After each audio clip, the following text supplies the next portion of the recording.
All right, we live. We are live. This is week 2, second edition, Conscious Approach live stream. We are back. We try to make this thing happen every Tuesday, 7:30 p.m. Eastern Standard Time. So that's the plan. We're going to continue to try and build the audience and then post content throughout the week to help keep up with the consistency.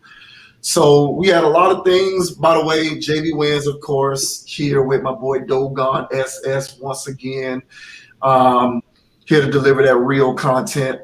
And we had, a bunch of stuff that we wanted to speak on in the past week. We had some sports stuff. We had we had sports topics. We had, a couple of these, relationship is like an endless bucket of content, isn't it? Like, yeah, it just seems like no matter what the situation is, there's always just an endless bucket of content when it comes to the subject of relationships. So we got a hybrid sports / social issue conversation, although not really. And then we got a sports topic, and then we got a couple of these relationship topics, and then a viral topic. So we thought we'd go ahead and kick it off. One of my good friends, one of my good buddies, Kyrie Irving, and I say that facetiously because it's the opposite. I'm not somebody who gets riled up at the things that public figures and celebrities say, because I believe that everyone reserves the right to be themselves and, exhibit their own personal characteristics and their personality to put that on display. I don't have an issue with people speaking their minds and sort of saying whatever it is that they got to say personality wise and, voicing their opinions. I don't believe that there is a right or wrong opinion on anything, except when it comes to just bad information and misinformed things. I bring that up as a way to preface my thoughts on Kyrie Irving because, unfortunately, as great a basketball player as he is, I've just kind of come to be, for lack of a better way to put it, annoyed by Kyrie Irving. He is an individual who just kind of annoys me in terms of some of the things that he does and says publicly. This is a guy who went on record saying that the earth was flat. Now, that might sound, trivial to you and me, but there could be individuals out there who are very, impressionable. Yeah. And so, you might hear something like that and you might go out and just sort of disseminate that message to people and throughout your own individual communities. And that might not necessarily be the best thing, especially when we're dealing in things that just aren't true. But aside from that, he's just always struck me as somebody who always thinks that he is the smartest person in any room that he's in. And he has this sort of Kanye West complex about him, in which he believes that if you are unable to comprehend his genius, that it is not worth his time to explain himself to you, because your level of comprehension is simply just far too beneath him.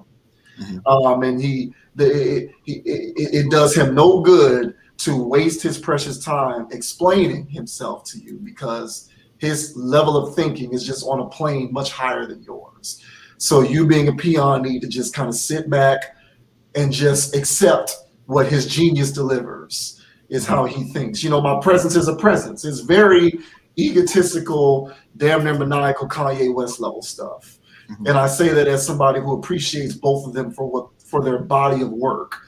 But, he's been on First Take with Max Kellerman and Stephen A. Smith, and he was completely evasive with answering questions. Every question that they asked was a legitimate question, and he chose to respond with non-answers.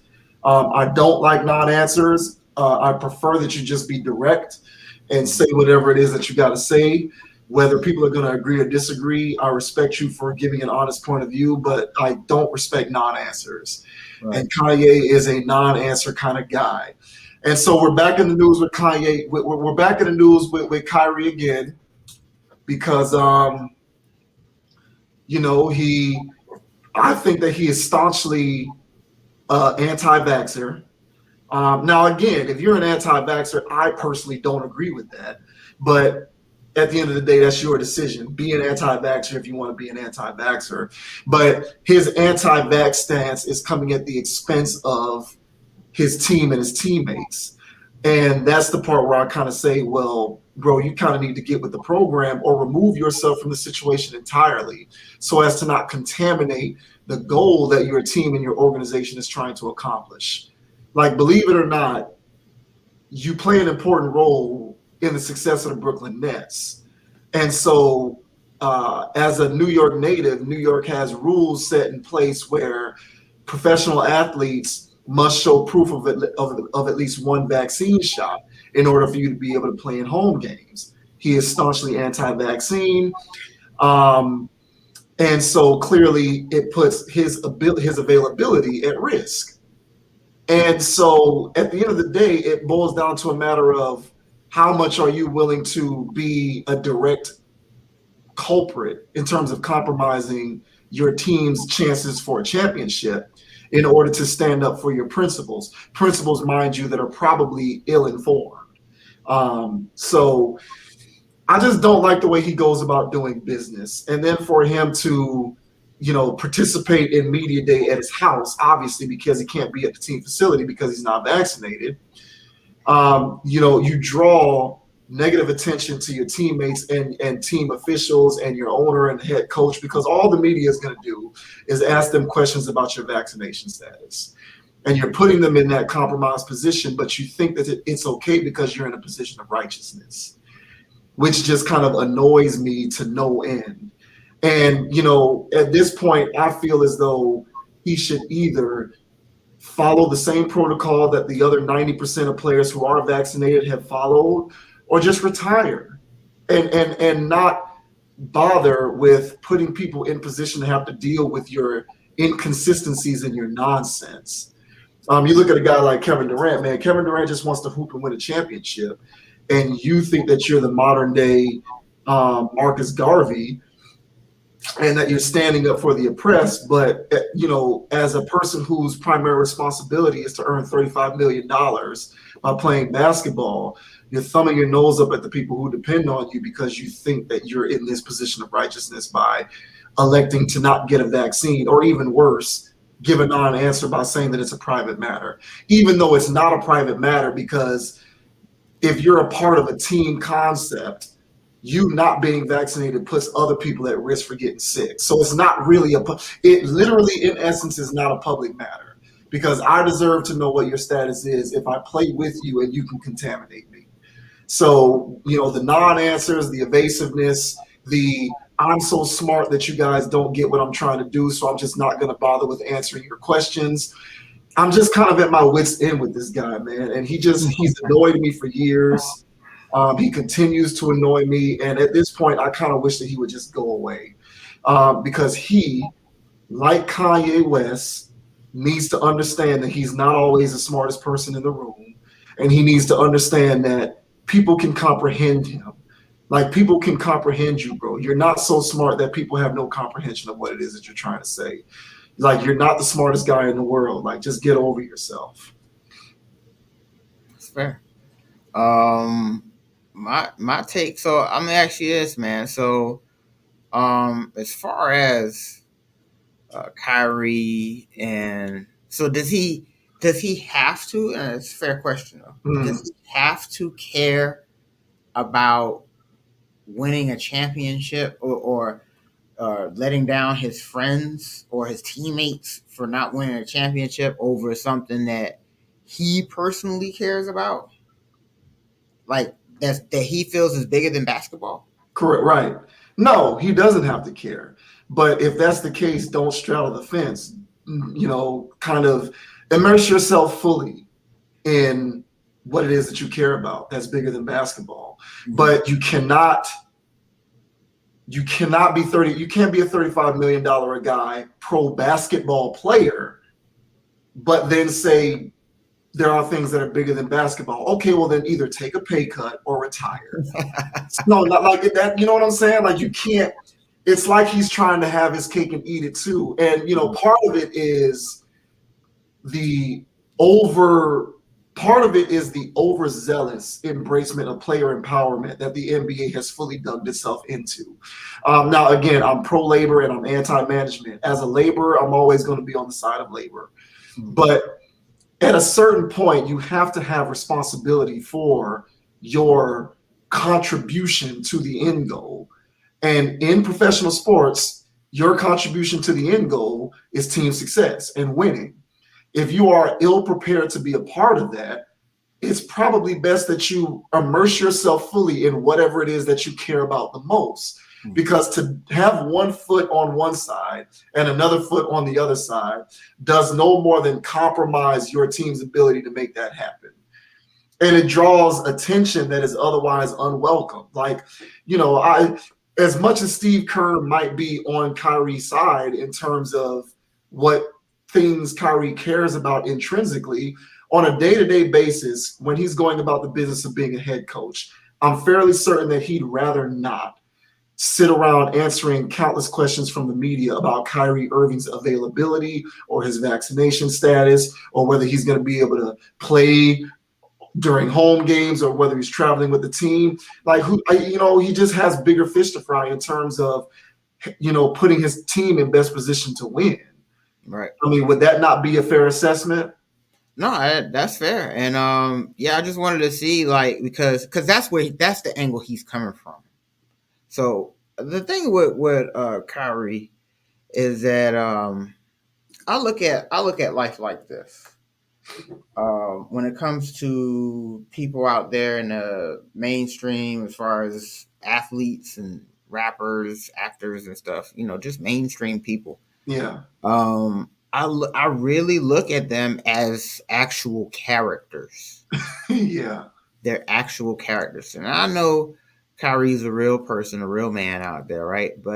And the fact is, to me, he's just an entertainer. Yeah.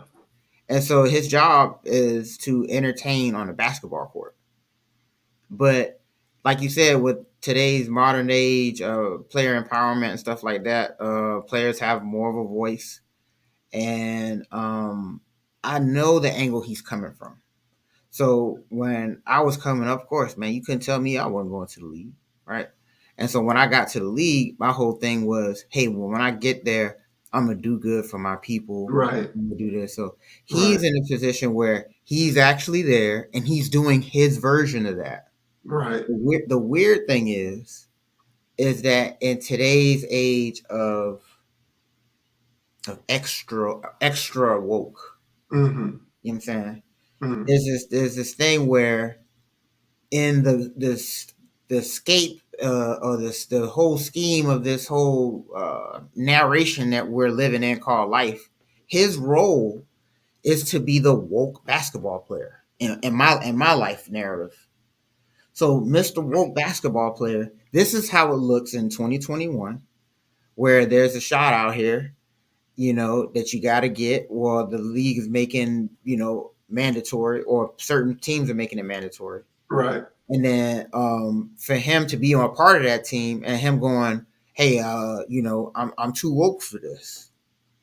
This is perfect. All his other stuff too, his flat earth stuff, everything came at the right time. To me, I laugh. It's absolutely hilarious.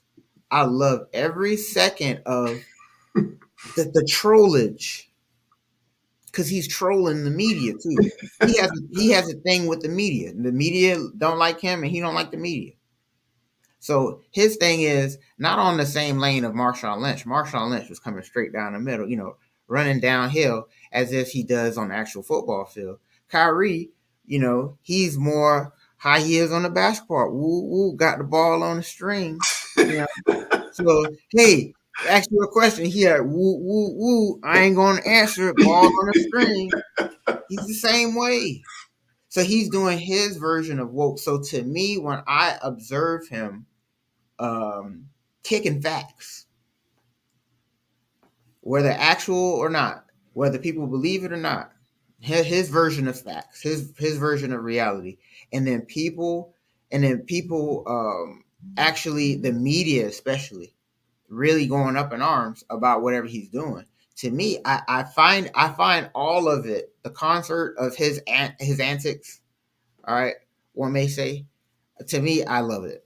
To me, once I heard this story, I said, yeah, that's Kyrie. Who else but Kyrie? He is nothing if he is not consistent in his. Yeah. He is consistent in his erraticness. Yes. Yeah, To me, it is spot on. To me, it's yeah, spot on. It's right up his alley for me. yeah. I guess for me, I've just always been somebody who's annoyed at the guy who thinks he's smarter than everybody else. That's fair. And so, have your calls, be righteous in your calls, but stop acting like when you do things that, like, there are certain things that when you do something and the general consensus from most people is, bro, you tripping. Mm-hmm.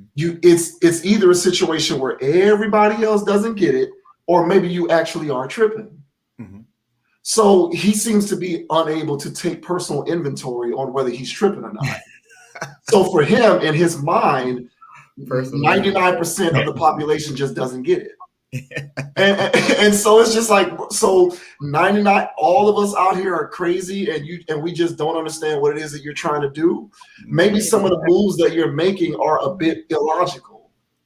And so it just, for me, I've just gotten to the point where I think that he needs to just listen. Like, bro, either you can't be, I think, and I don't like counting people's money. I don't like doing that either.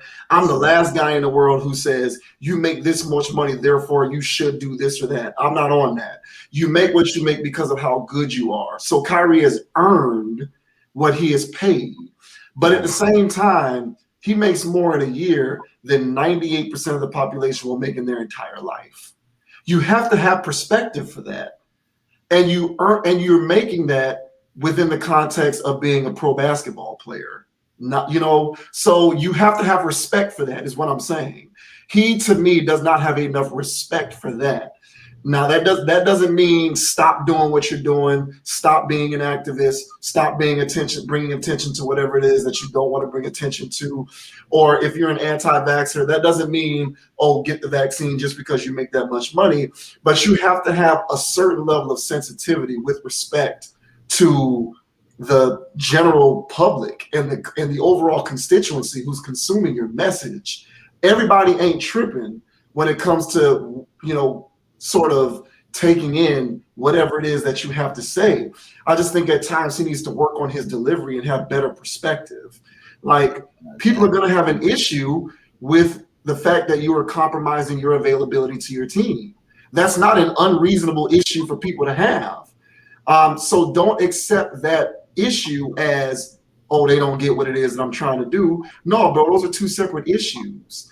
We're just talking about within the context of you playing basketball. Stop trying to conflate your basketball availability or expectations therein with your calls overall. They're two separate issues. Don't make them the same thing. And that's what people are asking about. So stop trying to make it seem as though everyone else is crazy for asking you these questions and then being completely evasive and giving non-answers. Like, at the very least, have enough respect for people's intelligence to give the answer for what it is. Don't give a non-answer and say it's a personal matter. Nobody's buying that. And furthermore, all that's going to do is make the media continue to ask. If you want them to stop, give a direct answer and they'll stop. But don't just keep giving these non-answers talking about it's a personal matter. Either you are or you aren't. Like, I don't know. It's annoying, man. But, peace be with him. I think that sometimes he struggles with personal identity crisis. Now, this is pure reckless speculation on my part. Okay. I don't have any proof of this, but I think sometimes he goes through what Wale the rapper used to go through, or what J. Cole went through at times, where he's trying to decide whether he wants to be a conscious guy, a street guy, or a rapper who talks about how many chicks he's smashing at the same time. You're bouncing back and forth, and you're making different types of music because you don't know who it is that you want to be. And I feel like Kyrie goes through identity crisis. It's like you don't know whether you want to be an elite basketball player, you don't know whether you want to be Muhammad Ali, or you don't know whether you want to just do both at the same time. It's just like, bro, in the process, you're just making life difficult for yourself because all you're doing is drawing the attention to you that you claim to not appreciate very much. That's true, man. I was cracking up when you said that damn MMG Wale. Yeah. I was like, Wale, bro, you was out here, snapping your fingers, poetry guy. You got on the track with Ross. Now you're letting hammers fly. You're doing all like, what are you talking about? Like, Wale, bro, you just was doing poetry last month. Now you're banging all of a sudden. It was hysterical how fast he flipped. But I get it though. That's a sidebar. But that was that's great. Nah, man. It's just, I don't know with him, man. I'm done. I'm damn near done with him just because and I'll put this as my closing notes. So my thing is with him is his level of the thing is about being conscious or quote unquote what have you is that everybody has their own brand of it, and the brand that he displays and the things that he believes in, he's just being him. He's being his version of himself. mm-hmm. And I would just say that for somebody who's been in the up and down in the community as far as, things that to know and all that other stuff, quote unquote woke and all that stuff, like me being a part of that in a degree, is that you got to make sure when you're doing these things, observing these things, you got to make sure you come off, you don't come off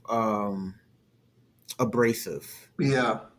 And by coming off abrasive, it makes it easy for him to be disliked in these situations because it doesn't have to play out the way that they do. They don't. And they play out these ways, and it's just like, bro, like you said, all you thing you had to do is just say this is squashed. Yeah, we would know you felt that way, and bottom line. So I agree with you to that degree. He does drag it out, and yeah, man, it doesn't have to be that deep. Yeah, he drags it out because he thinks he's being smarter than you. That's why he drags it out. Like, it might be uncomfortable, but if he just said, I don't want to get the vaccine because of this, this, and this, I think that there would be less of a media storm. Now, there might be some follow-up questions here or there, but it will be less of a controversy if he was just like, no, I don't want to get it because of that. Like, and there are guys younger than him who have done that. So it's like, bruh, like Jonathan Isaac. Jonathan Isaac plays for the Orlando Magic. Mm-hmm. They asked him about it. He said, I don't agree with the vaccine and I'm against it because, my religious teachings, I feel as though I am, I feel as, my religion gives me sort of strength or protection from coronavirus. I don't want to take the vaccine. Now, you got people who might agree or disagree with that. But the point is, he was less evasive with his answer of the question.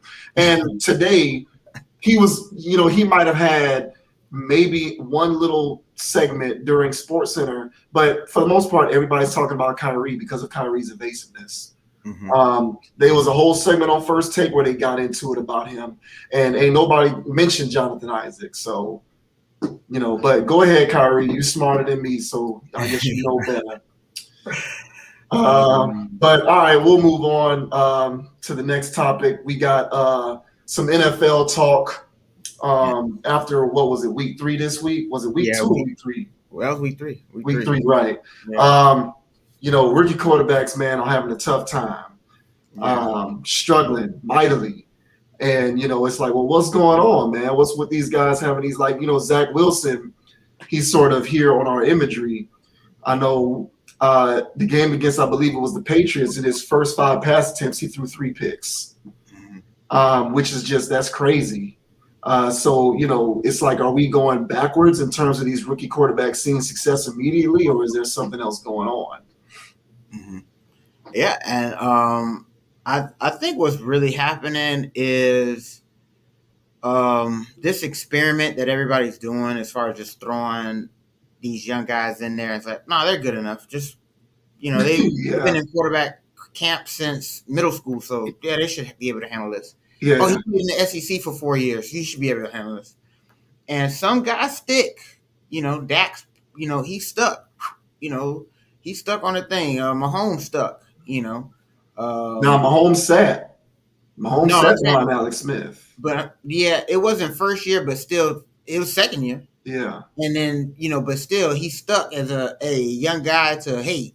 Because everybody's looking for the next Mahomes. Everybody's not trying to sit people, though. But still looking for the next Mahomes. Yeah. And it's still a thing where everybody's trying to do this formula of, hey, put the young guy in, let him run. And honestly, I was always a guy that was like, hey, put him in there. Why not? What better experience than to get live reps in a real NFL? It's not like y'all going to the playoffs anyway.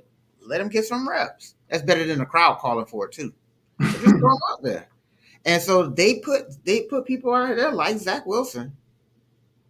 And Zach Wilson didn't ask to be number 2 overall pick. He didn't ask for that. He's just like, hey, bro, my dream is to grow up and play in the NFL. And he was able to achieve that. And then scouts and whoever else, media personalities, Mel Kipers and all these people hyping people up. And, he flies ahead of people that I thought that were more qualified than him. And then he lands in New York. And so now they just throw him out there, and it's honestly it's sad what's happening to him out there. He's really not ready for this moment. I mean, the levels of dumbfoundedness that he had last week against Denver. I mean, they would just show him, and he's just looking lost. He's ready for the game to be over, and it's like, bro, I mean, playing at BYU, I get it, bro. They were running up the score over there, but they weren't really playing many people. The people that they did play, they still gave him a run for the money. Zach Wilson still had decent games, but it was like the Tua effect where when he played a real defense and they got in his face, he didn't know what to do. Yeah. And so he went from playing over there and whatever independent, whatever conference, Mountain West, whatever they're doing over there in BYU. He went from those types of defenses to guys that on a defensive line that run 4-3, 4-4. Yeah. He's not going to know what to do with that. And he's out there just throwing it. And it's like, don't throw it into coverage, throw it out of bounds. Or he's in way over his head. I've never seen this level of, I've seen quarterbacks start off bad, A lot of people had bad starts when they were rookies, but at the same time, it's just like, hey, man, you might want to sit this kid before he gets broken in his first 5 games because this is looking bad. I mean, sitting him might break him too, but golly, I don't see a win coming anytime soon if he keeps playing like this. So yeah, mm-hmm. Yeah. So, what do you think? Do you think that this is Do you think that there is something deeper going on with NFL rookies and why they, are struggling to this extent? Or is this something that's just sort of specific to Zach Wilson's situation? I think a lot of the young guys are struggling right now. I think a lot of the young guys are struggling, but there's always either the sophomore slump or something like that. So it's always rough for a rookie or a young quarterback when they, coming into the league, what have you. But then at the same time, there are certain people out there that display a certain level of competence or a certain level of confidence while they're out there performing and messing up at the same time.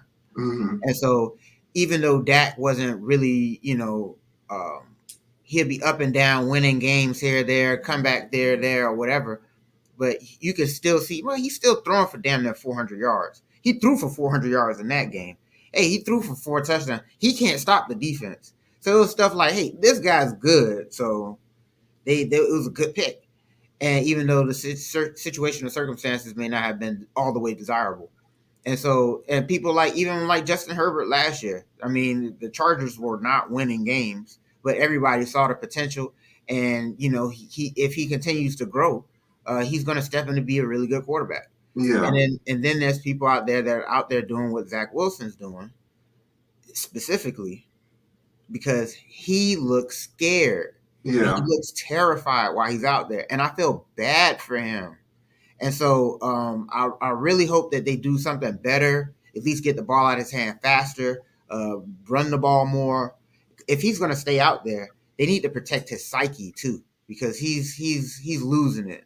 Honestly, I don't see how he can continue on this trajectory and not have a strong support system behind him. You know what I'm saying? Yeah. Yeah.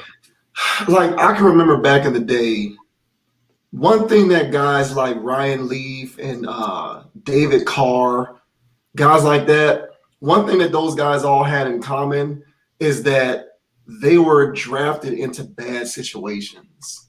Yeah. I think when it comes to quarterback, if you're drafted into because you can get drafted to an organization that has been losing in recent memory, but has a track record for at least being a functionally running organization. Mm-hmm. And you bring up Justin Herbert, despite the fact that they weren't winning games last year. One thing that you knew for sure, they had good skill position players. Because Eckler is a good running back. Yeah. Keenan Allen and Williams are good receivers. Mm-hmm. So they had good skill position players. And as an organization, they had a history of winning. Maybe not Super Bowls, but they got pretty damn far going back to the Tomlinson days, and then with Phillip Rivers and Antonio Gates. So they had multiple seasons where they won a lot of games. Mm-hmm. They just lost to the Patriots or the Colts or somebody like this. So, the thing with the NFL, man, that's so tough is I don't think that these guys are necessarily bad. Even if so you got quarterbacks who just watching film in college, they have several come from behind victories, or they played high level competition and performed well in those games against that competition. And then you have your Zach Wilsons who played at BYU and put up a whole bunch of numbers. But the physical metrics are there in terms of his height and his arm strength and all of that. So that's what makes guys like him become appealing to people in the draft room. Mm-hmm. But when you're evaluating a guy who doesn't have that extensive history from college of playing in big time games, coming from behind, being down in the fourth quarter, playing against high level competition, and you're going off of those metrics, those are the players who are very susceptible to just sort of getting run into the ground because they're getting drafted into bad situations. And the Jets are dysfunctional. They haven't been good in how long? In my lifetime, they've never really been good like that. So they don't know what they're doing. They keep running. They hire and fire head coaches as fast as I can remember. You know what I'm saying? They just seem like a poorly run organization. That's yeah. And so at that point, it doesn't matter. I don't know how good this kid is. I really don't, because I think any quarterback who gets drafted by the Jets is going to look bad because the Jets don't know what they're doing. That's fair. That's fair. I'll give you that. But I would also say that I don't think he's bad. I just don't think he's ready for this. Oh yeah, yeah. And he's just not ready, and he needs to be acclimated to this speed of this game before he goes out there and continuously embarrasses himself like that. Yeah. Because it's really bad. Yeah. And so, but you're right. And it's just because I was on the bandwagon of save Sam Darnold's career. Yeah, me too. I was like, save this guy's career, get him out of there, because it's just going to be a dumpster fire if he stays. And so Zach Wilson coming over with a new regime, fair enough. So at least it's a clean slate with a poorly run organization. Yeah. So I was hoping that Saleh can get things figured out, or at least embed some type of winning culture. But they need to get the ball out of his hands. He's throwing way too many interceptions. he's really overwhelmed. Yeah. Yeah. And so he hasn't played against nearly this level of talent ever in his life. I do not blame him. These are elite guys, especially on defense nowadays. These guys are monsters at every position. Yeah. And Yeah. so I don't blame him for what he's doing. I just think that the trial by fire thing, I didn't know that it could look like this for some people. And it's just like, yeah, it's best that he continues to sit and develop and grow instead of potentially bruising his psyche, you know. So but yeah, man, it's just the hype trains that they build for these guys is that yeah, I'm all about productivity. I feel as though if you're you know, it's a long thing. I mean, it isn't like it doesn't have to be immediate success or whatever. But my thing is, it's kind of like with Russell Wilson. He was a good example too. Doesn't matter where he was drafted at. It's just once you put him on a football field, he's such a football player and he's so competent that it was just like, yeah, he's gonna work in the NFL. And sure enough, he drops in Seattle and he's just competent making things happen. Yeah. And so for some guys, they have that natural built thing, and some guys have to develop that. Yeah. At least if they want to get to some level. And for Zach Wilson, I feel as though he needs to develop that. So yeah. I sincerely, and it's unfortunate because he, you know what's so ironic, and this is why I've always felt weird about the draft. Mm-hmm. There's a reason why the same teams are at the bottom of the draft every year. Yeah, absolutely. Because they don't know what they're doing. So it's like you're drafting these kids, and then because you're starting, because you don't have any. Essentially, the worst franchises like the Jets are going to draft quarterback high. Another example is Jacksonville with Trevor Lawrence, yeah. They're going to play immediately. Yeah. They're playing immediately because they are the franchise right away. Yeah. And I don't doubt that they could handle it if they were just being drafted into better, more functional situations. Now, the thing about Trevor Lawrence is I can watch him play and see that he's good. Yeah. Even though they don't have nothing, the offense, defense, special teams, like the Jaguars are just bad all the way around. Right. And I don't know how Urban Meyer is going to work as a head coach. But when I watch Trevor Lawrence play, I can see with my eyes, just watching football as long as I've watched it, that he is good. Yeah, he just can't do anything because he has no protection, right, and he has no receivers. Right. No running game. So he doesn't have much to work with. Mm-hmm. And with Zach Wilson, I don't know which is which. I'm inclined to believe that he is good. He's just in a bad situation. Yeah. And it's just ironic that these teams that are always at the bottom of the draft, drafting number one overall, they're the ones who can least afford to throw a guy out there immediately. Yet because of the way that their situation is kind of structured, they have no choice but to do so. Mm-hmm. And then they end up ruining these guys. That's the irony of like the NFL draft has always been weird to me in that regard. Mm-hmm. But like I was team Sam Darnold as well, because it's like I watched this kid at USC. He's not trash. Yeah, he can't be that bad. Right. And so like to see him in Carolina playing way better. Right. It's obvious it wasn't him. It was the organization. Like it's clear. Like, you know what I'm saying? The Panthers are beating people now. So it's just like, best of luck to him, man. But I'm with you. I think that this is more of an issue with the NFL overall and the way that these franchises conduct themselves with respect to these high draft picks, particularly at quarterback, than it is a direct reflection on the players themselves. That's fair. Yeah, and I just think that I started off by saying like, hey, Zach Wilson just wanted to go to the NFL. Oh yeah, yeah. He didn't ask to be drafted so high. He'll take it. Yeah. He'll actually take the paycheck. Right. But he didn't ask for the media storm. He didn't ask for that. But this is what happens and what goes on. And my thing is, it's not so much an indictment on him. I'm like, get him out of there. I'm like, get him out. He's really not ready for this.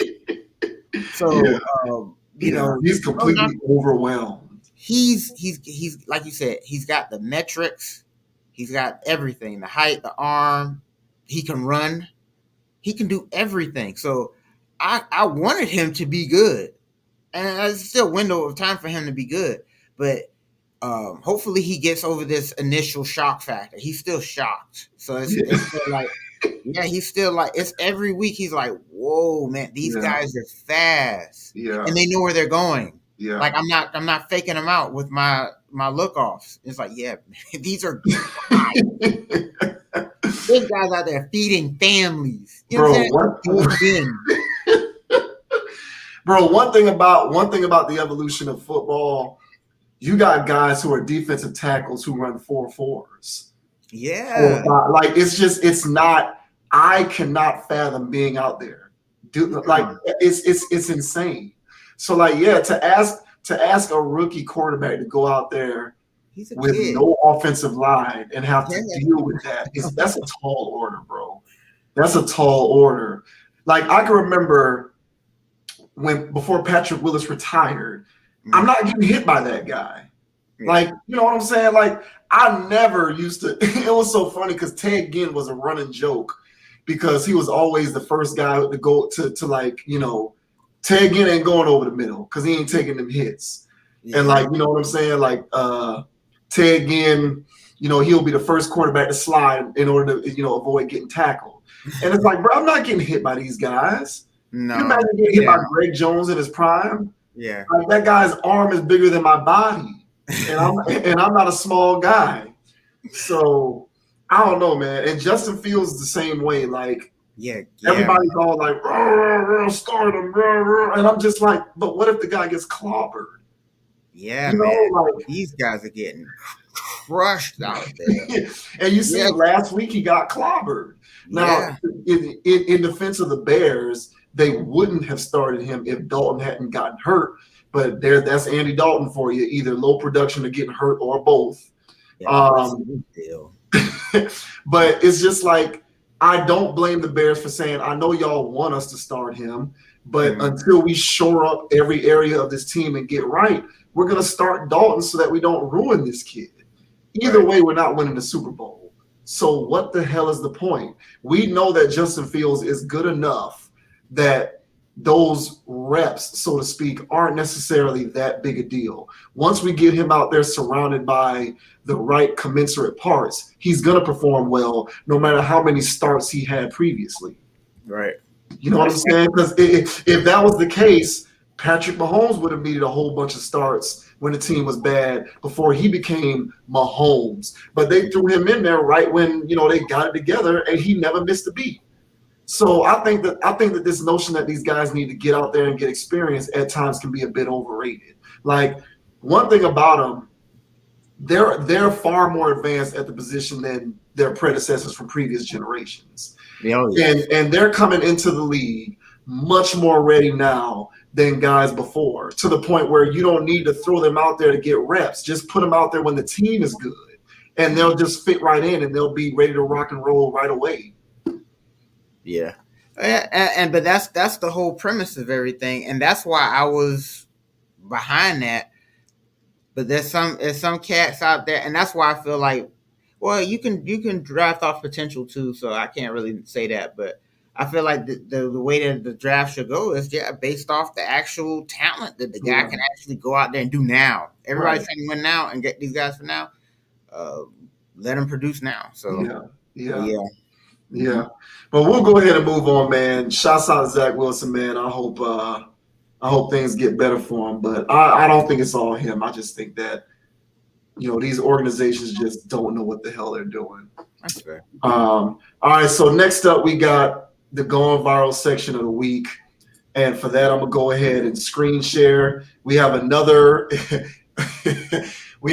example of dysfunctional relationship behavior. And, you know, I just wanted to share some quick thoughts on this because I got a message. I have an opinion on this, and I think people need to hear it. So I'm gonna just go ahead and play the video real quick. There might be an ad first. Yeah, there's gonna be an ad first. Fur, you won't faze me. Unlike Zyrtec, Allegra won't make me drowsy. Allegra starts working 2 times faster than Claritin. So trees, you won't take me down. When allergies attack, take Allegra. Before your symptoms take over you. Live your greatness. All right, get out of here, Ad. This is my first baby daddy. All right, so just to give everybody sort of a preface on what this video is about, obviously you can tell from reading the title. This is a girl who put out a TikTok video in which she ranks all of her baby's fathers. Now, you know, there's a couple ways to kind of think about this. One way is the fact that we're dealing with this baby mama, baby daddy glorification culture type deal. And then the other is a message that I kind of wanted to express that we'll get to. But first, we'll just start off by playing the video. This is my first baby daddy, Ace. He is a fucking ladies' man. He is fine as hell. Bitches, I had to fight everybody over this man. But I was number 1, so it didn't matter.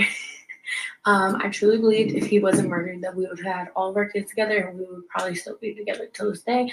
Only because the simple fact is I'm a dumb bitch and he's in love with me. But whatever. I would give him a 7 out of 10. I don't really like that he was like always in the streets, but so I'll give him a 7 to 10. Love him to death still to this day. 0 out of 10 for dying. That was fucked up. Really fucked me up with that one.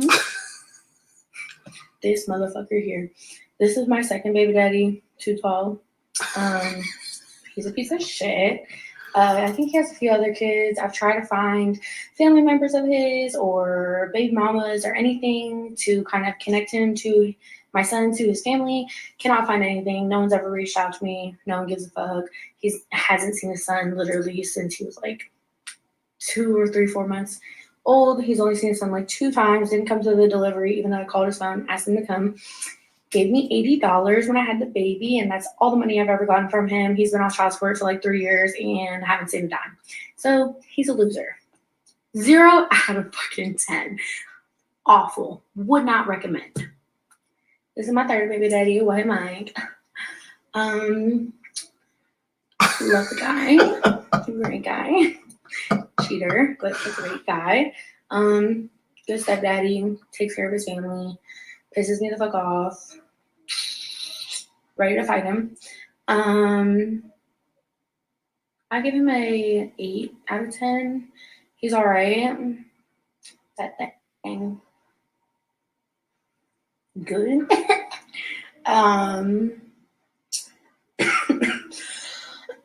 He ain't got no other kids, no problems there. He's just a fucking weirdo. Anyways, what did I give him? 8 out of 10? 9 out of 10? Yeah, though. He would give me that money.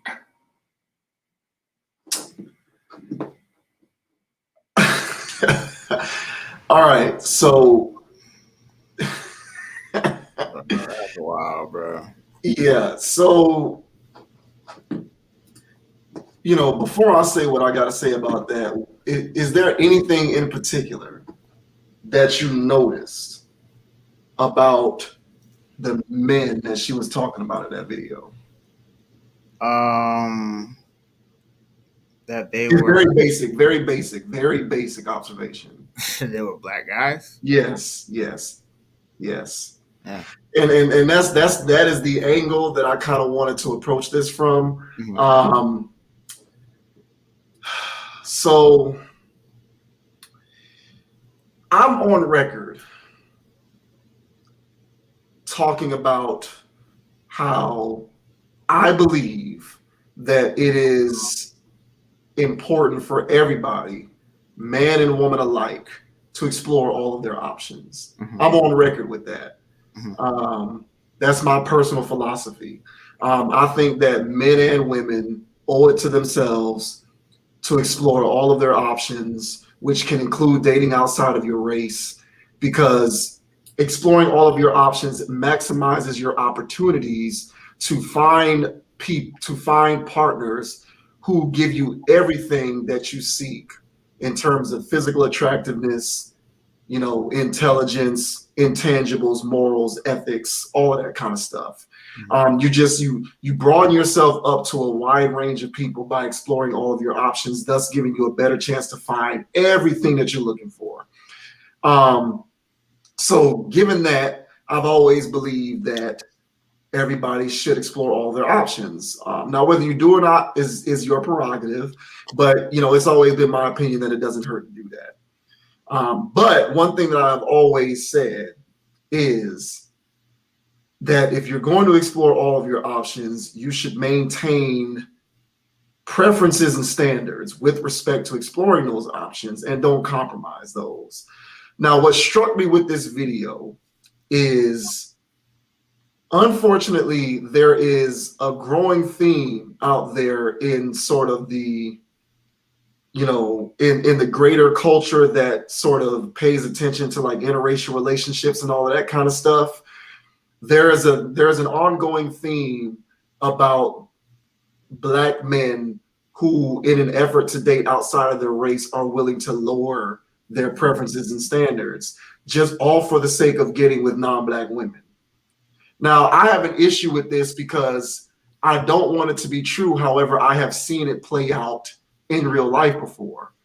And so that's what this video struck me in that way, because my thing is, as Black men or as a Black man, if you are going to date non-Black women, specifically white women, please only date the white women who are also desired by other white men.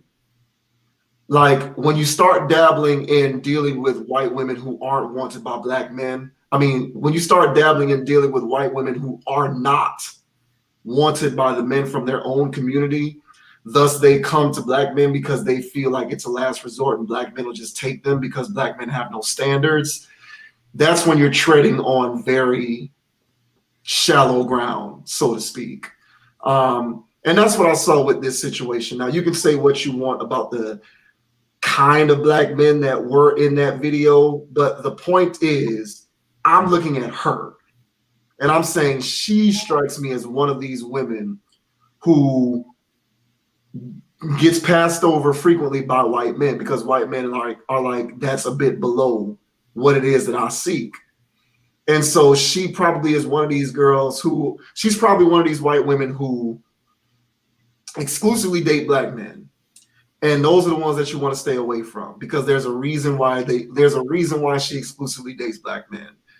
And if you pierce the veil and dig deeper into her history or some of her decisions, you'll understand why it is that she conducts herself in that manner. Not to mention the fact that she is 3 baby daddies deep, and probably not finished. So, that kind of struck a chord with me when I watched that video, because I'm just like, why is it that I cannot see a video like this and the men in the video are all white guys? Why can't I see a video like that? Every time a video like this comes across my radar, the woman is with a bunch of Black men for the most part. Now, the last guy was a white guy, but 2 out of 3 baby daddies are Black. I don't think that's a coincidence. That's more of a reflection of the general trend that's going on out here. And quite frankly, I think that it needs to stop. And that's true. I was thinking more or less from the angle of the guy and the guys and the reason why they do that. And girls like that, yeah, they're not the premium, all right? They're not the cream of the crop, in their community, which is fair. And if they are dealing with people from their community, it's not the cream of the crop either. But they generally, like you said, exclusively, mainly only deal with Black men. And those guys, though, man, they be sliding. And they just out here and they just giving it up. So dudes just be wanting something that at the moment they be, hey, I'll get up in that. Yeah. And so when she's just out there just constantly, you can tell. And like you said, there's going to be more. yeah, she's just gonna be giving it up to more random guys. That's how she get out. That's her lifestyle. And what guys do need to do is have standards and then go, hey man, I can't do that. But they're all in a certain place. Yeah. They're all Yeah. in a certain vibration where that's all love. Man, Yeah. I used to be, where was I? I mean, hell, anywhere, a gas station, anywhere. Just hearing what people are getting into that are on a vibration that I'm not on. And I'm hearing the enthusiasm about doing stuff that I wouldn't do. Right. I'm hearing the yeah, I'm about to get into that. I'm like, oh, whoa, really? Like, yeah, ain't nobody do that. And then somebody else comes over, what? You about to do that tonight? Hell, I'm about to do this. And I'm like, man, I can't get with any of this.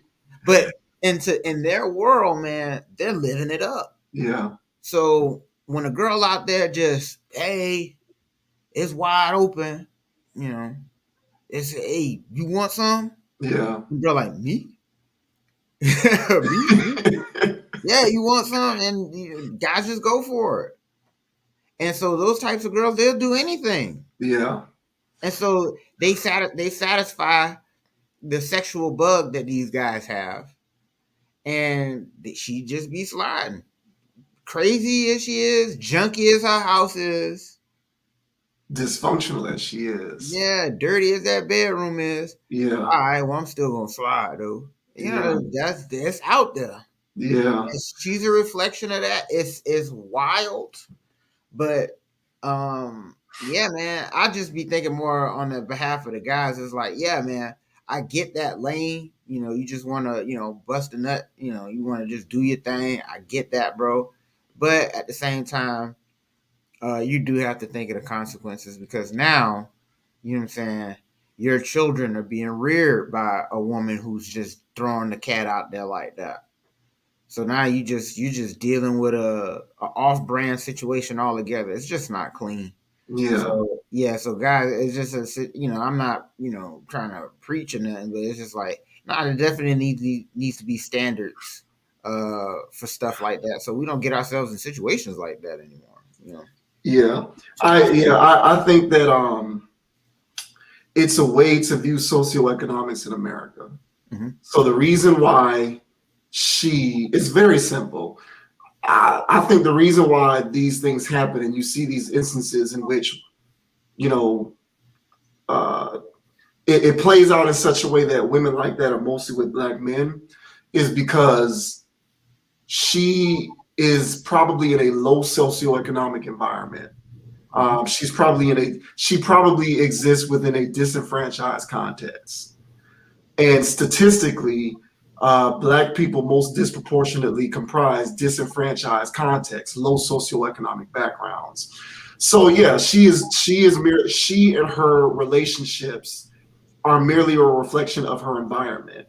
And so I think it speaks to the fact that, and this is not rocket science. I'm not breaking ground. I'm not saying anything new here, but it speaks to the importance of more of us doing right by ourselves economically and sort of removing ourselves from low socioeconomic environments. And until more of us do, you'll continue to see this. And I just think it's unfortunate because I know her mentality, and I met women like her in person, so I know her mentality. And her mentality is, I'm gonna get me some Black men because I know Black men won't tell me no. And she would never pull that with men who come from her own community. She'd never pull that with white men because she knows that she knows it will be a waste of her time. She knows that she ought not try because those men will say, "Get out of my face, you fat, out of shape, you fat, out of shape baby mama." Like, she knows not to try that. Mm-hmm. But she knows who she can't get away with that with. And I think that's the greater message. So, I just kind of wanted to point that out. It was a funny video. I laughed out loud the first time I watched it. Before it kind of struck me as, oh man, here we go again. 2 of her baby daddies are Black. You know what I'm saying? She's a reflection of her environment, so I get it.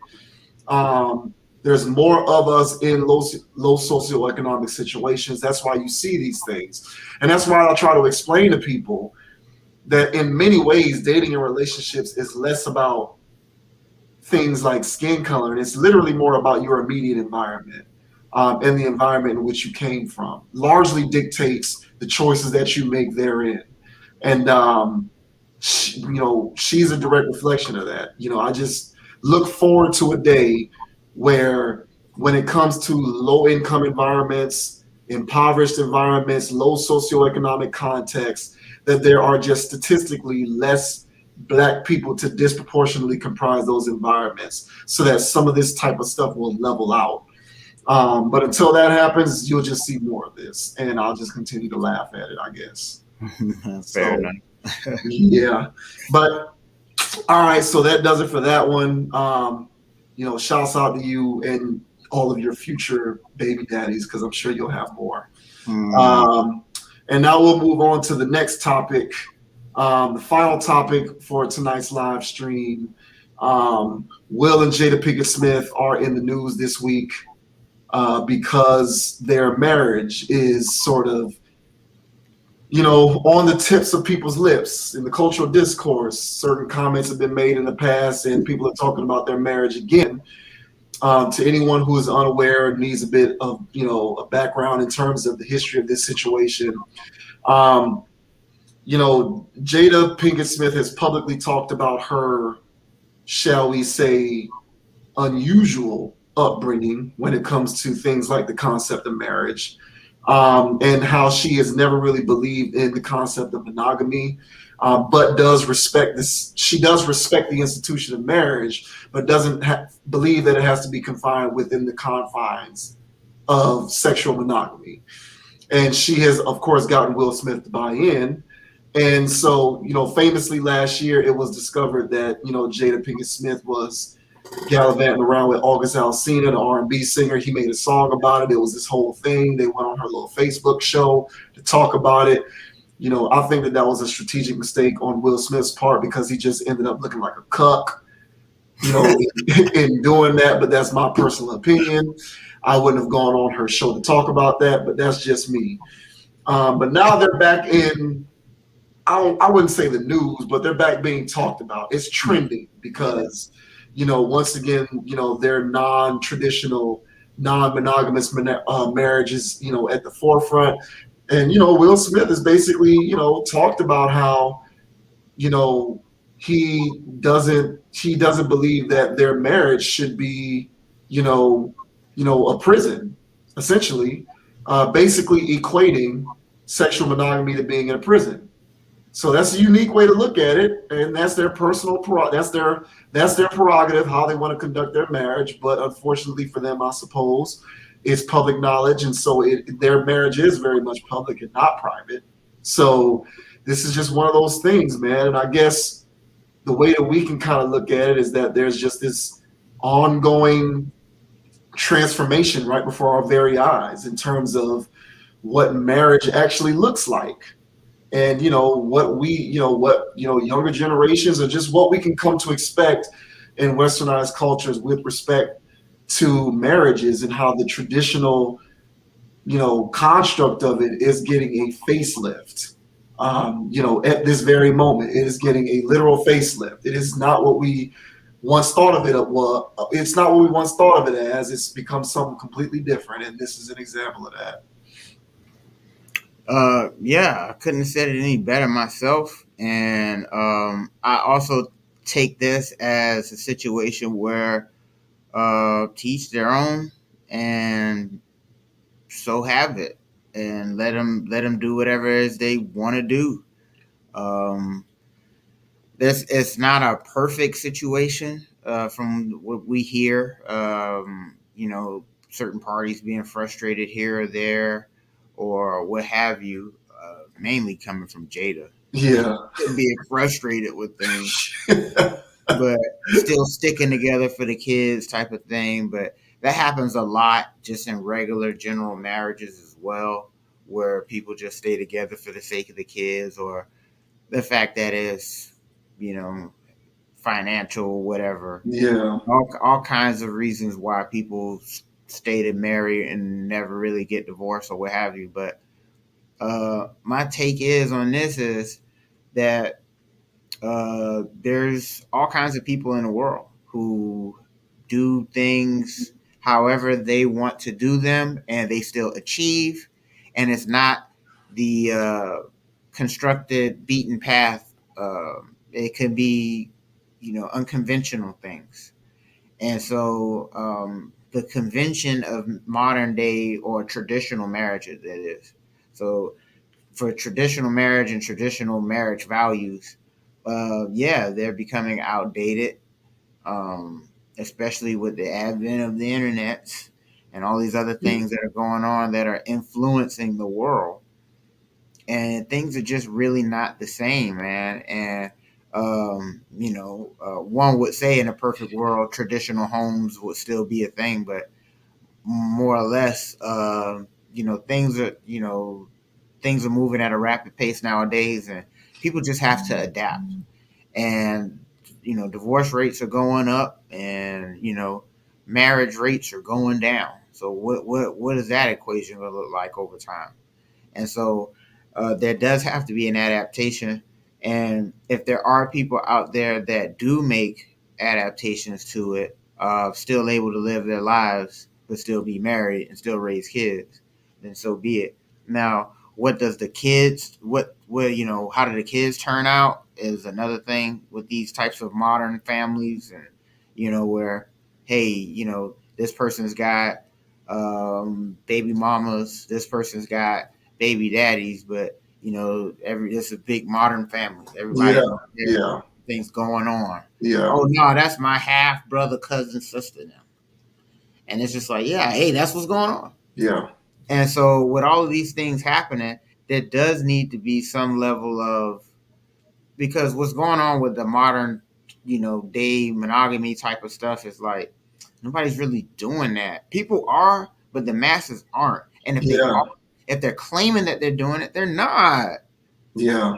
They're cheating. Everybody's cheating. Yeah. So nobody's doing monogamy. Nobody likes monogamy. Everybody hates it. If they like it, they'll be doing it. But they get into a single relationship, they get in a relationship with somebody, and then they cheat. Yeah. So it's like, well, what did you get in a relationship for if you just wanted to be with one person? So honestly, it really doesn't make sense nowadays, especially with everybody with their own form of sexual liberation. People are just gonna be wanting to slide like that. And so I think that for them to go, hey, you can do what you do on the side, I can do what I do on the side. I ain't gonna blow up your spot, you don't blow up mine, even though Alcina was in that man's house. Yeah. That was wow. Yeah.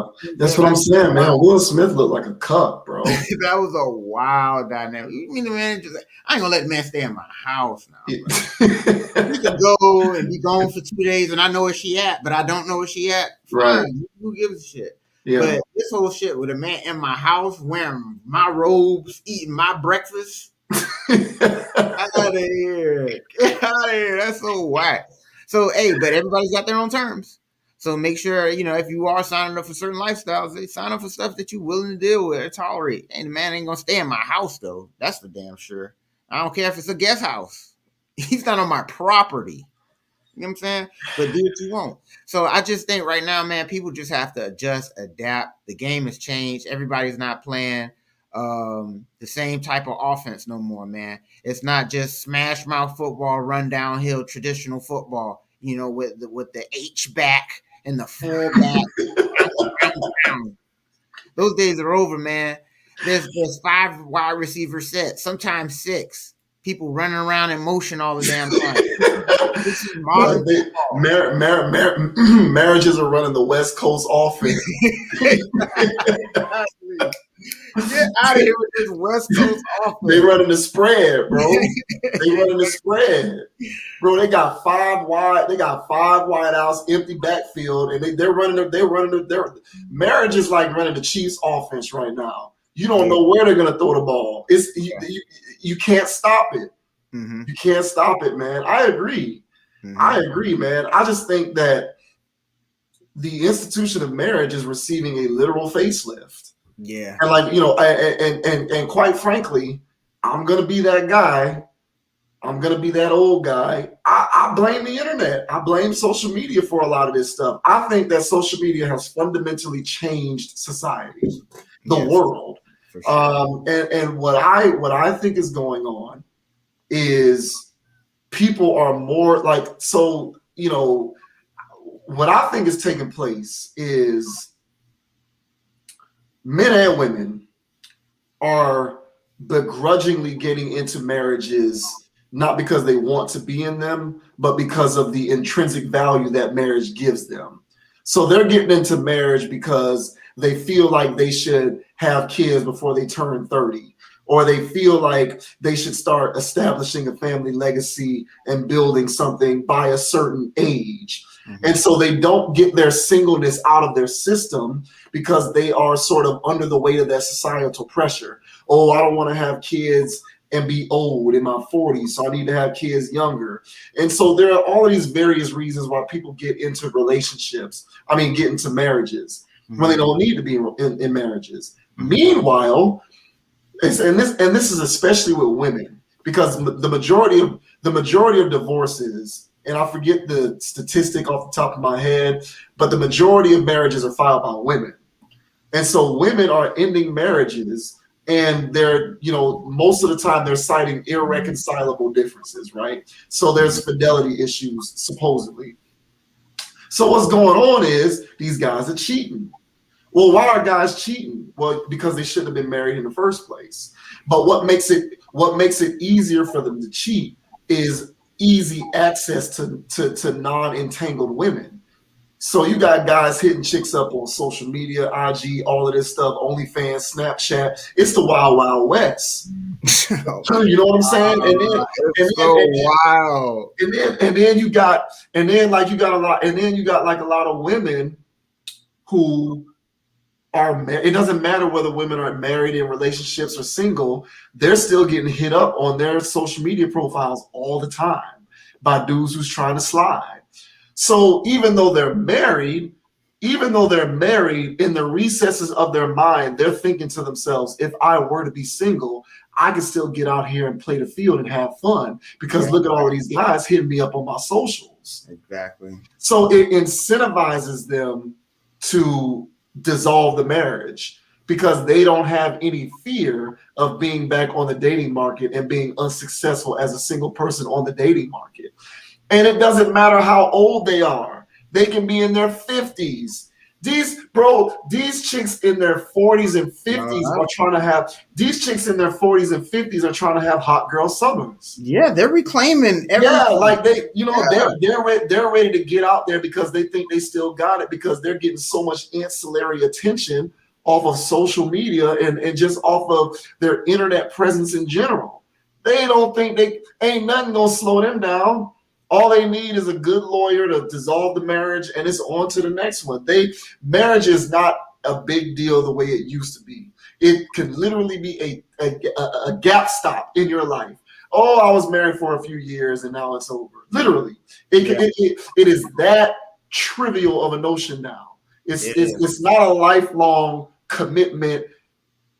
What's the vow? In sickness or in health till death do you part. They need to remove that from the ceremony, because that's dead. It's just, this is what you have found to be your person for now. And and with a lot of women, they're incentivized to end marriages and relationships because, based on whatever attention they might be getting from dudes on their IGs or whatever, they might see another opportunity to upgrade in lifestyle. So, let me go ahead and just file for divorce, because there's a richer, more successful guy who can give me more than what my current guy is giving me. And he's DMing me all the time because of all of my pics that I post on my social media profiles, parading around as if I'm not single. I mean, as if I was single. So like, that's what we got going on out here. It's the literal wild, wild west, and they wonder why men in particular are becoming more and more averse to the notion of getting married, because we're not seeing the long-term payoff. I have no trust whatsoever that I can get married to a woman and not have her become sort of disinterested with the marriage or relationship because her mind is wandering and she's getting hit up by all of these other dudes on social media, and she might leave me for these guys. I don't know. You know what I'm saying? Like, what is she going to do if a guy who makes 10, $15 million a year wants to take her off on some jet-setting vacation somewhere? She's married, but she might still slide. You know what I'm saying? Jet-setting. So it's just there's no rules to this, bro. And it like marriages literally are a gap stop for people, women in particular. Look at Sonya Curry. She divorcing Dell Curry. You know what I'm saying? Dell Curry ain't filing for that divorce. That's her. And there's some speculation that that the marriage has kind of been in a weird spot for some time because there's this mysterious guy who be at the Warriors games with them and she kind of be close to him. So there's like speculation that that's her other dude or whatever. And you know what I'm saying? She wanted to do a reality TV show, but Dell wasn't really with that. So like, it doesn't like attention seeking seems to no longer have an age barrier. It doesn't. Like attention seeking no longer seems to have an age limit. No. And like these women are in their 40s and 50s trying to have hot girl summers. And you got chicks in their 50s who are like getting hit up by dudes in their 20s and 30s. And they think that they can do whatever they want. And so this is what you have.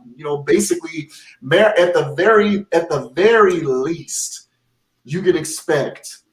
you can maintain an expectation that your marriage is eventually going to face a crossroads in which it ends or it continues, but both of y'all decide that y'all gonna sleep around and fool around and do whatever you want.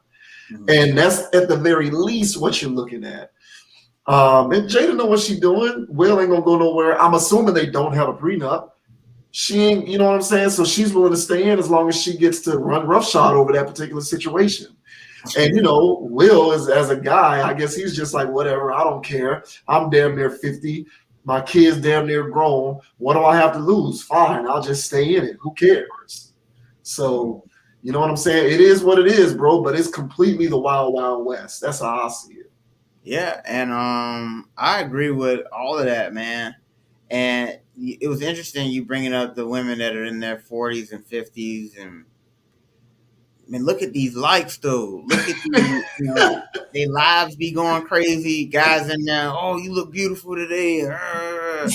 And what we're witnessing right now with the internet, with social media and all this other stuff, what you got, the amount of multitasking you have to do in life right now, as far as making sure you're straight. You know what I'm saying?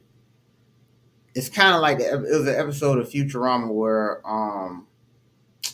the Bender, the robot, became a human, and then he actually had senses and he can taste food and he could have sex and he could whatever. He sat there the whole time eating food and having sex the whole time. He was so new to being a human that he just wanted to please himself. Yeah. And so when the old heads, oh yeah, back in my day, and that's like, hey, if y'all had the internets when y'all was growing up, we would have seen y'all fighting in the hallways in school. Yeah. We would have saw all that wild stuff that y'all was doing at those parties. Cause grandma was busting them wide open too. Yeah. It just wasn't on World Star Hip Hop. Yeah. Yeah. And so now with these older people who did get their hands on these devices and they are getting in the lifestyle, you can now see how influential it is to any age group if you're not guarded if you're not guarded appropriately. You know what I'm saying? Mm-hmm. And so if you're guarded to make sure that, you know what, I understand that there's a world out there called the internet, there's social media, all this stuff, so actual personal social influences, all that stuff. So you can acknowledge those things, but at the same time, you have to have your own locus of control when it comes to making sure that, hey, I'm not letting any of these things influence me. Yeah. And I've seen it, man. I've seen certain posts and stuff like that. Hey, man, somebody get their grandma. Mm-hmm. She on here twerking, y'all. Yeah. And she was. Yeah. And it's like, well, she's got the opportunity now. And there's guys feeding that beast. Listen, bro, it is what it is. And there's going to be more people in the masses. Yeah, there's going to be more people in the masses feeding that. Yeah. Yeah. Yeah. And then it's just gonna be those that can look at it and go, all right, acknowledge it, don't frown your nose up at it, but at the same time just go, man, we gotta do better. Yeah. And I see it too, man. It's just like, yeah, every day something wild popping up, and it's like, yep. And now we see that these older women like, yeah, and playing the market. Mm-hmm. Because why? There is a market. There's a market, absolutely. There's a market. Guys are buying. Yeah. And so they're like, and like you said, they get the DMs enough, they see the messages enough. There's some guy that says good morning to her every day. Mm-hmm. Oh yeah, good morning. Mm-hmm. And now she's just going out. I'm hot. Yeah. You are in your own way. But what are you doing? Yeah. What are you doing? If you've been on and off having, situationship after situationship, and you made it to 50, fine. But the ones that are just like, I'm getting divorced because I don't feel appreciated enough. What? You're 50 something. Yeah. I do appreciate you. We've been living like this for 20 plus years. What do you mean you're not? No. Because there's guys out there that's willing to whatever. Yeah. That you're not doing. What? Yeah. I'm here. Yeah. 25 years of marriage isn't fun. There's nothing fun about marriage. You think I'm having a kick out of knowing that some other guy's smashing you all the time? What am I getting at here? You know what I'm saying? And so that's what I'm saying. Like, these situations are wild. So I just say, man, nowadays, man, whenever you encounter somebody, you meet somebody, and you making sure that that person's on your wavelength and in your frequency, you really got to do that nowadays. Yeah, you have to dig in. Yeah, and now more than ever, because of like I said, the influences that certain people have, you have to make sure that the person that you're syncing with, you can actually do that on a deep level with. Because if you can't, man, there's vultures out here. It's a wild, like Jay said, it's the wild, wild west out here. Yeah. People are really just narcs going wild. Mm-hmm. It's just narcissists going crazy out there. So, man, once you find yourself a kindred spirit, find you somebody that's part of your soul tribe and stuff like that, yeah, man, rock out with that person, vibe with that person, man. But these people out here now, man, you got to make sure if they don't have that that gene in them, that you go, you know what, you might flip with enough attention. Yep. Enough attention, you gonna flip on me. You're not humble enough. You know what I'm saying? Yeah. But yeah, the lack of humility is on an all-time high, bro. It's crazy, bro. Like, this is what we're looking at. We're looking at, like, if I'm married to you, you're not going to Memorial Day weekend in Miami. You know what I'm saying? A girls trip. Yeah, like, why would you even want to do that? You know what I'm saying? Like, what? You're not going. This isn't a bachelorette party. You're just doing it. You're just going for the weekend. Yeah, like, this isn't a work convention. No, this isn't check it out. I'm going with my friends. Can I travel? You trying to restrict me? Can I travel? What? No, go on, bro. That's what they're gonna say. Can I travel? Like, you're trying to control them. But see, the thing is, when they make moves like that, you've already lost, because it isn't trying to convince them not to go. It's trying to understand why they even would consider going in the first place. Bingo. And when you dig, when you sort of uncover the layers and discover the answer to that question, it most likely means this is no longer a person that you need to be with. Yeah. But the thing about it is, how much time did you invest in that person before that took place? So it's just, bro, if it's me, I'll vet you for 10 years before I say I'm gonna marry you, because there's just there's too much there's too much stimuli out here. There's way too much. Way too much. You're having to cut through too much BS. You don't know if there's some ex-boyfriend that she's still attached to, that if he hits her up, will she respond to it? You just never know. You never know anything. Exactly. And so that's why that is another thing that fuels my point where we talked about in the first segment. In the last segment rather, where I talk about exploring your options, because like if you limit yourself in terms of the options that you're choosing from, you could potentially confine yourself into a box where you're dealing with that. Whereas if you open yourself up to a plethora of options, you could still get screwed over by this dynamic, but you at least stand to give yourself the greatest chance to find somebody who's not on that wavelength. But even then, regardless of the fact, it's a tall order, and good luck. You know what I'm saying? So I remember the divorce rate in America being 50% like 20 years ago. Yeah, it's worse now. Yeah. You know what I'm saying? It was half of all marriages ending in divorce when we were in high school. Yeah, exactly. So like now that has to be like in the 60s, and go figure, because I don't know, man. Call me cynical, but I just feel like a lot of women out here are on the constant lookout for an improvement in their lifestyle and in their relationship status, and they will seize upon that opportunity at the expense of you, if they feel as though you do not afford them that opportunity.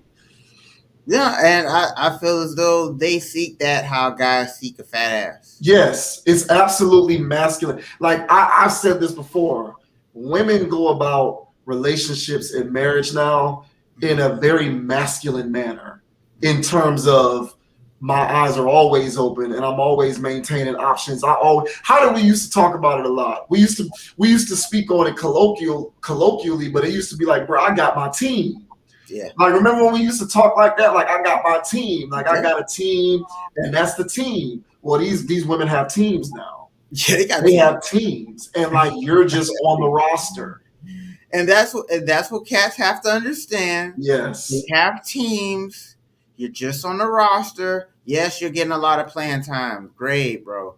She's got a team though, and so once you get in the fold, the team doesn't go away, bro. It doesn't.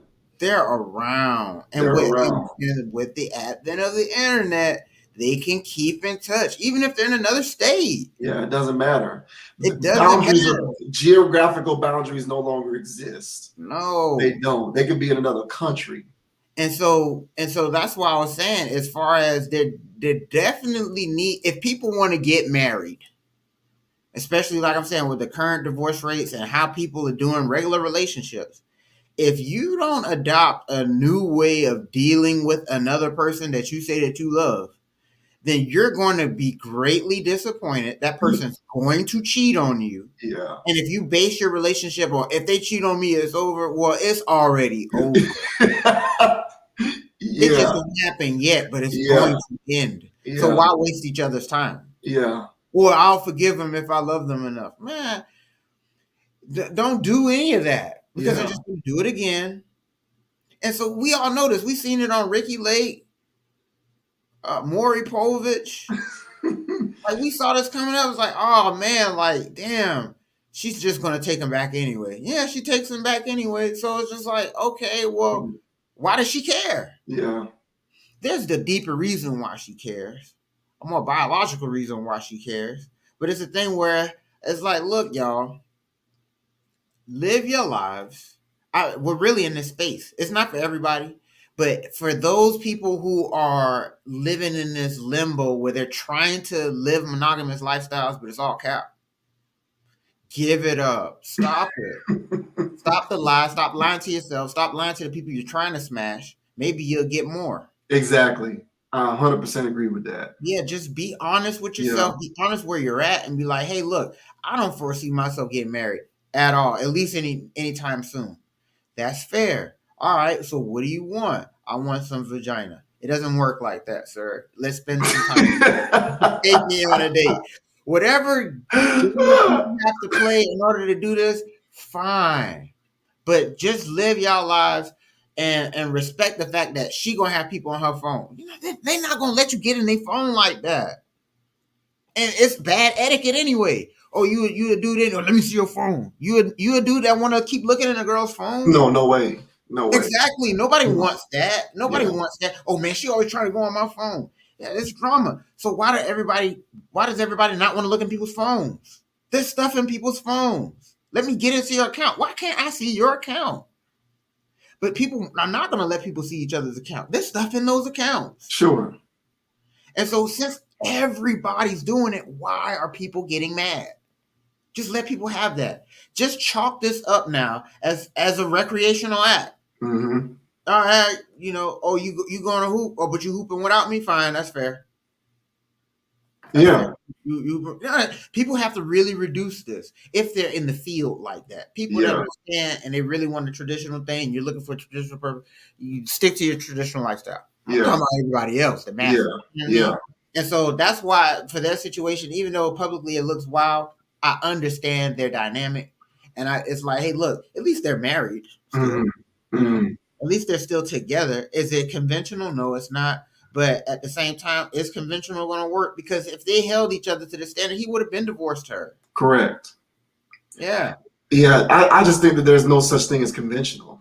Conventional no longer exists. So that's the thing about it. It's just what is your individual situation, and what's the best way to make that work. But there is no conventional. There is no conventional form of any kind of relationship type situation. It's just, what is it that you want, and what is the best way for you, and what is the best way for you to go about attaining that? Because clearly, as you can see in the case with them two, whatever they got going on is functional. So it is what it is. But yeah, the conventionality is dead. It doesn't exist. I'm always assuming that I'm just another guy on a roster spot. Yeah. I like my general assumption at all times is I am taking up a roster spot. And at any given moment, I can be waived or traded. Like it is what it is, man. These things come and go. So, as a man, I always say, because I speak to men in terms of, because I don't care about what women want. Like, it's all about like, okay, as a man, what is it that you're looking for? And I tell men all the time, man, like we as men need to focus 100% on self-improvement and maximizing your potential, because by doing that, you position yourself best to always be able to sign guaranteed contracts. If we're going to continue to use the sports analogy, like no matter whether you'll be one of those superstars who sign, 2-year deals, $40 million per, and at the end of the deal, you're a free agent and you got a whole bunch of teams lining up to sign you for another 2 or 3-year deal worth 50, 60 million per. So just focus on self-improvement, man, because that's what it boils down to. And one thing about Will Smith, you can say whatever you want to say about how he looks within the context of his marriage to Jada Pinkett, but one thing about him, he has self-actualized. He has achieved the pinnacle of American industry. He has generational wealth. And so he is in position to be unscathed by this dynamic, no matter how we feel about it as, civilians.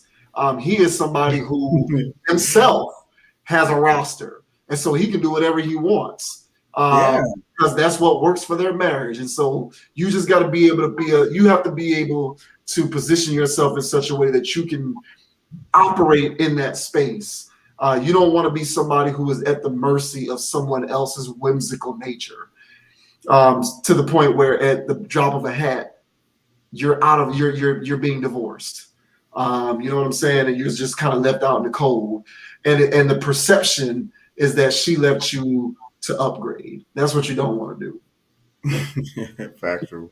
So, but yeah, that was an interesting one, man. So yeah, I think the takeaway from this is men embrace self-improvement and just understand that you're taking up a roster spot and that traditional notions of marriages and relationships no longer exist. Yeah. No, Yeah. that's pretty much it, man. But Yeah. you know, that does it for tonight's topics. So we'll go ahead and close the live stream out, man. Appreciate people for tuning in. I'll be posting, you know, individual episodes with the overall, with each topic as its own video throughout the week. So be on the lookout for that. But you can find me, JV Wins, on Instagram at JV Wins, JVWINS. I'm also on, you can also find me on Twitter by searching JV Wins, the same spelling. Follow the Conscious Approach on Facebook. Definitely like and subscribe to the YouTube channel, though. That's the most important thing. So like and subscribe to the channel if you like the commentary. We'll keep doing this. We'll continue to iron out some of the kinks and, you know, make these things better each and every week. But you can also follow the Conscious Approach Instagram page at Con Approach, CONAPPROACH. The full Conscious Approach library is also available on consciousapproach.com. So check that out as well. And yeah, man, we're gonna go ahead and keep it moving. Yeah, man. And the name's Dogon SS. You can find me on Instagrams, all right, at Dogon_SS, or on YouTube's. That's right, at Dogon SS. All right. I go live over there every once in a while just to talk smack, man, and just live life and enjoy it on the beach at all times.